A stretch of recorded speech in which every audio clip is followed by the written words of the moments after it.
விவசாய பெருமக்களே, இதுவும் கோ 51ங்க, கோயம்புத்தூர் 51ங்க. இதுவும் கோயம்புத்தூர் 51 தாங்க.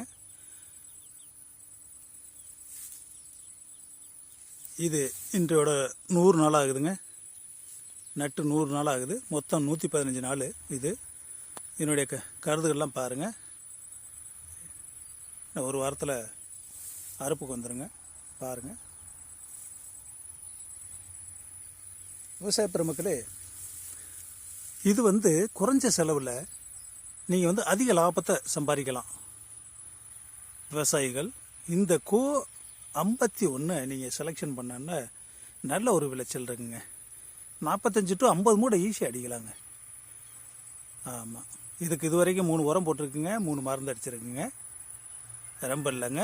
ஆரம்பத்தில் ஒரு கெடா மாற்றலாம் அல்லது தொழு உரம் போடலாம். இதை போட்டிங்கன்னா இன்னும் ஒரு உரமும் ஒரு மருந்தும் கம்மியாக இருக்குங்க. பாருங்கள், நீங்களே பாருங்கள். இதில் ஏதாவது கம்மியாக இருக்கான்னு பாருங்கள். நல்லா இருக்கு பாருங்கள். நல்ல விளைச்சலுங்க, அழகான விளைச்சலுங்க.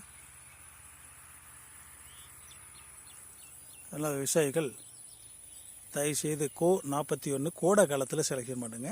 கோடை காலத்தில் பண்ணுங்கள். சில பேர் சொல்லுவாங்க, அவ்வளோ உரம் மருந்தாச்சு, ஒன்றும் இல்லாமல் போச்சு, அது போச்சு, இது போச்சு. அதெல்லாம் எதுக்கும் போகிறதுக்கு சான்சஸ் கிடையாதுங்க. இன்னும் டீட்டெயிலாக வேறு வீடியோ போடுறேங்க. தயவுசெய்து